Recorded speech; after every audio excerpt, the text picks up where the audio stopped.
প্রাকৃতিক প্রয়োজন সারার সময় কিবলার দিকে মুখ বা পিঠ রাখা নিয়ে নবীজি সাল্লাল্লাহু আলাইহি সাল্লামের আমল কেমন ছিল সেই বিষয়টি বর্ণিত হয়েছে সহিহ বুখারী গ্রন্থের ৩১০২ নম্বর হাদিসে। আব্দুল্লাহ ইবনু উমর রাদিয়াল্লাহু আনহু হতে বর্ণিত, তিনি বলেন, আমি হাফসা রাদিয়াল্লাহু আনহা এর ঘরের উপর আরোহণ করি। তখন আমি নবী করিম সাল্লাল্লাহু আলাইহি সাল্লামকে কিবলাকে পেছন দিকে রেখে সিরিয়ামুখী হয়ে প্রাকৃতিক প্রয়োজন সেরে নিতে দেখলাম। আল্লাহ আমাদের জীবনের প্রতিটি ছোট বড় কাজে সুন্নাহর সঠিক জ্ঞান অর্জন করা এবং তা মেনে চলা তৌফিক দান করুন, আমিন। জাযাকাল্লাহু খাইরান। রাসূলুল্লাহ সাল্লাল্লাহু আলাইহি সাল্লাম কোন দিক থেকে ফিতনা আসার ব্যাপারে উম্মতকে সতর্ক করেছিলেন। শয়তানের প্রভাব ও ফিতনা সেই গুরুত্বপূর্ণ ভবিষ্যৎবাণী বর্ণিত হয়েছে সহিহ বুখারী গ্রন্থের ৩১০৪ নম্বর হাদিসে। আব্দুল্লাহ ইবনু উমর রাদিয়াল্লাহু আনহু হতে বর্ণিত, তিনি বলেন, একবার নবী করিম সাল্লাল্লাহু আলাইহি সাল্লাম খুতবা দিতে দাঁড়িয়েছিলেন। এ সময় তিনি আয়েশা রাদিয়াল্লাহু আনহা এর ঘরের দিকে ইশারা করে ৩ বার বললেন, এদিক থেকেই ফিতনা, যে দিক হতে সূর্য উদয়ের কালে শয়তান দাঁড়িয়ে থাকে। আল্লাহ আমাদের সকল প্রকার প্রকাশ্য ও গোপন ফিতনা থেকে রক্ষা করুন, আমিন। জাযাকাল্লাহু খাইরান। দুধ পানের মাধ্যমে কোন কোন আত্মীয়তা হারাম হয়? রাসূলুল্লাহ সাল্লাল্লাহু আলাইহি সাল্লামের দেওয়া সেই গুরুত্বপূর্ণ পারিবারিক বিধানটি বর্ণিত হয়েছে সহিহ বুখারী গ্রন্থের ৩১০৫ নম্বর হাদিসে। আমরা বিনতু আব্দুর রহমান রাদিয়াল্লাহু আনহা হতে বর্ণিত, নবী করিম সাল্লাল্লাহু আলাইহি সাল্লামের স্ত্রী আয়েশা রাদিয়াল্লাহু আনহা বর্ণনা করেন, আল্লাহর রাসূল সাল্লাল্লাহু আলাইহি সাল্লাম একবার তার নিকট ছিলেন। তখন আয়েশা রাদিয়াল্লাহু আনহা আওয়াজ শুনতে পেলেন যে এক ব্যক্তি হাফসা রাদিয়াল্লাহু আনহা এর ঘরে প্রবেশের অনুমতি চাচ্ছে। আমি বললাম, হে আল্লাহর রাসূল, এই ব্যক্তি আপনার ঘরে প্রবেশের অনুমতি চাচ্ছে। তখন আল্লাহর রাসূল সাল্লাল্লাহু আলাইহি সাল্লাম বললেন, আমার মনে হয় সে অমুক হাফসা রাদিয়াল্লাহু আনহু এর দুধ চাচা। দুধ পান তাই হারাম করে যা জন্মগত সম্পর্ক হারাম করে। আল্লাহ আমাদের ইসলামের হালাল হারাম ও পারিবারিক বিধানগুলো সঠিকভাবে বোঝার এবং মেনে চলার তৌফিক দান করুন, আমিন। জাযাকাল্লাহু খাইরান। রাসূলুল্লাহ সাল্লাল্লাহু আলাইহি সাল্লামের ব্যবহৃত সেই বরকতময় সিলমোহরটি দেখতে কেমন ছিল, তাতে কি কি খোদাই করা ছিল তা বর্ণিত হয়েছে সহিহ বুখারী গ্রন্থের ৩১০৬ নম্বর হাদিসে। আনাস রাদিয়াল্লাহু আনহু হতে বর্ণিত, যখন আবু বকর রাদিয়াল্লাহু আনহু খলিফা হন, তখন তিনি তাকে বাহরাইনে প্রেরণ করেন এবং তার এই বিষয়ে একটি নিয়োগপত্র লিখে দেন, আর তাতে রাসূলুল্লাহ সাল্লাল্লাহু আলাইহি সাল্লামের মোহর দ্বারা সিলমোহর করে দেন। উক্ত মোহরে ৩টি লাইন খোদিত ছিল, এক লাইনে মুহাম্মদ, এক লাইনে রসুল ও এক লাইনে আল্লাহ। আল্লাহ আমাদের নবীজি সাল্লাল্লাহু আলাইহি সাল্লামের প্রতিটি সুন্নাহ ও তার স্মৃতিগুলোর প্রতি যথাযথ সম্মান প্রদর্শন করার তৌফিক দিন, আমিন। জাযাকাল্লাহু খাইরান। রাসূলুল্লাহ সাল্লাল্লাহু আলাইহি সাল্লামের ব্যবহৃত সেই স্মৃতি বিজড়িত চপ্পল জোড়া কেমন ছিল?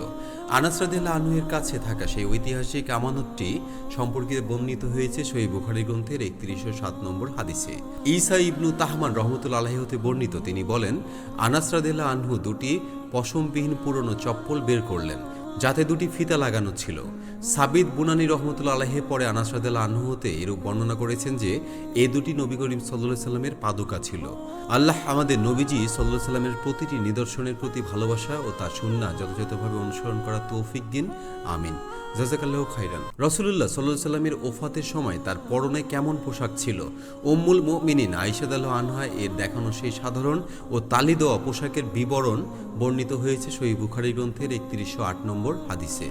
আবু বুরদাহ রাদিয়াল্লাহু আনহু হতে বর্ণিত, তিনি বলেন, আয়েশা রাদিয়াল্লাহু আনহা একটি মোটা তালি বিশিষ্ট কম্বল বের করলেন আর বললেন, এই কম্বল জড়ানো অবস্থাতেই নবী করিম সাল্লাল্লাহু আলাইহি সাল্লামের ওফাত হয়েছে। আর সুলাইমান রহমতুল্লাহ আলাইহি হুমায়দ রহমতুল্লাহ আলাইহি সূত্রে আবু বুরদা রাদিয়াল্লাহু আনহু হতে বাড়িয়ে বর্ণনা করেছেন যে আয়েশা রাদিয়াল্লাহু আনহা ইয়ামানের তৈরি একটি মোটা তহবন্ধ এবং একটি কম্বল, যাকে তোমরা জোড়া লাগানো বলে থাকো, আমাদের নিকট বের করলেন। আল্লাহ আমাদের নবীজি সাল্লাল্লাহু আলাইহি সাল্লামের এই সাদাসিধে জীবনের আদর্শ ও ত্যাগের মহিমা থেকে শিক্ষা নেওয়ার তৌফিক দিন, আমিন। জাযাকাল্লাহু খাইরান।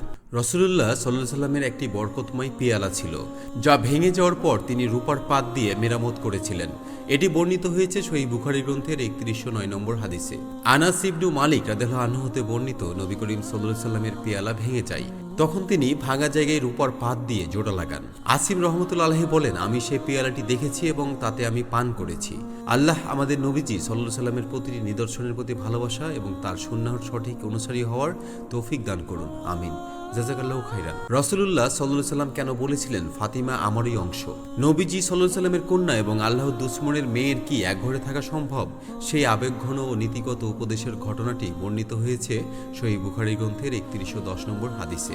আলী ইবনু হুসাইন রাদিয়াল্লাহু আনহু হতে বর্ণিত, তিনি বলেন, যখন তারা ইয়াজিদ ইবনু মুয়াবিয়ার নিকট হতে হুসাইন রাদিয়াল্লাহু আনহু এর শাহাদাতের পর মদিনায় আসলেন, তখন তার সঙ্গে মিসওয়ার ইবনু মাখরামা রাদিয়াল্লাহু আনহু মিলিত হলেন এবং বললেন, আপনার কি আমার নিকট কোনো প্রয়োজন আছে? থাকলে বলুন। তখন আমি তাকে বললাম, না। তখন মিসওয়ার রাদিয়াল্লাহু আনহু বললেন, আপনি কি আল্লাহর রাসূল সাল্লাল্লাহু আলাইহি ওয়াসাল্লামের তরবারিটি দিবেন? আমার আশঙ্কা হয় লোকেরা আপনাকে কাবু করে তা ছিনিয়ে নিবে। আল্লাহর কসম, আপনি যদি আমাকে এটি দেন তবে আমার জীবন থাকা অবধি কেউ আমার নিকট হতে তা নিতে পারবে না। একবার আলী ইবনু আবু তালিব রাদিয়াল্লাহু আনহু ফাতিমা রাদিয়াল্লাহু আনহু থাকা অবস্থায় আবু জাহেল কন্যাকে বিবাহ করার প্রস্তাব দেন। আমি তখন আল্লাহর রাসূল সাল্লাল্লাহু আলাইহি ওয়াসাল্লামকে তার মিম্বরে দাঁড়িয়ে লোকদের খুতবা দিতে শুনেছি, আর তখন আমি সাবালক। আল্লাহর রাসূল সাল্লাল্লাহু আলাইহি ওয়াসাল্লাম বললেন, ফাতিমা আমার হতেই। আমি আশঙ্কা করছি সে দিনের ব্যাপারে পরীক্ষার সম্মুখীন হয়ে পড়ে।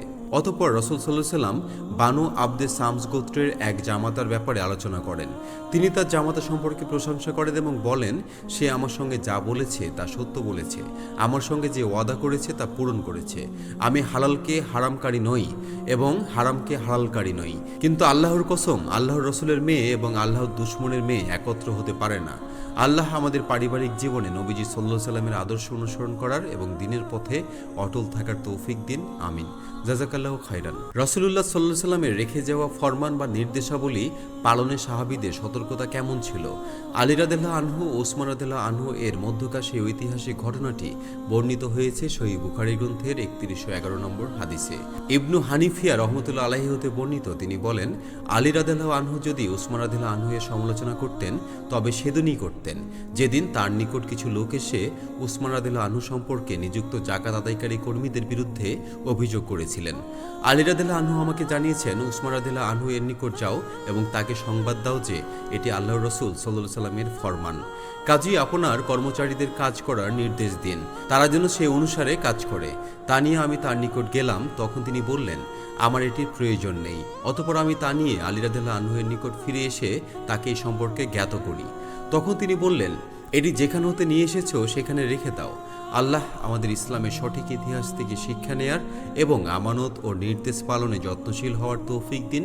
আমিন। জাযাকাল্লাহু খাইরান। রাসূলুল্লাহ সাল্লাল্লাহু আলাইহি ওয়াসাল্লাম তার আদরের কন্যা ফাতিমা রাদিয়াল্লাহু আনহাকে গৃহ পরিচারিকার চেয়েও উত্তম যে আমলটি শিখিয়েছেন তা বর্ণিত হয়েছে সহিহ বুখারী গ্রন্থের ৩১১৩ নম্বর হাদিসে। আলী রাদিয়াল্লাহু আনহু হতে বর্ণিত, ফাতিমা রাদিয়াল্লাহু আনহা আটা পিষার কষ্টের কথা জানান। তখন তার নিকট সংবাদ পৌঁছে যে আল্লাহর রাসূল সাল্লাল্লাহু আলাইহি ওয়াসাল্লামের নিকট কয়েকজন বন্দী আনা হয়েছে। ফাতিমা রাদিয়াল্লাহু আনহা আল্লাহর রাসূল সাল্লাল্লাহু আলাইহি ওয়াসাল্লামের নিকট এসে একজন খাদিম চাইলেন, তিনি তাকে পেলেন না। তখন তিনি আয়েশা রাদিয়াল্লাহু আনহা এর নিকট তা উল্লেখ করেন। অতঃপর নবী করিম সাল্লাল্লাহু আলাইহি ওয়াসাল্লাম এলে আয়েশা রাদিয়াল্লাহু আনহা তার নিকট বিষয়টি বলেন।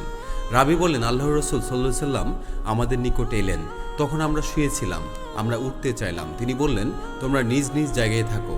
আমি তার পায়ের শীতলতা আমার বুকে অনুভব করলাম। তখন তিনি বললেন, তোমরা যা চেয়েছো আমি কি তোমাদের তার চেয়ে উত্তম জিনিসের সন্ধান দিব না? যখন তোমরা বিছানায় যাবে তখন ৩৪ বার আল্লাহু আকবার, ৩৩ বার আলহামদুলিল্লাহ এবং ৩৩ বার সুবহানাল্লাহ বলবে। এটাই তোমাদের জন্য তার চেয়ে উত্তম যা তোমরা চেয়েছো। আল্লাহ আমাদের ঘুমানোর আগে এই বরকতময় তসবিহ পাঠ করার এবং সুন্নাহর মাধ্যমে ক্লান্তি দূর করা তৌফিক দান করুন। আমিন। জাযাকাল্লাহু খাইরান।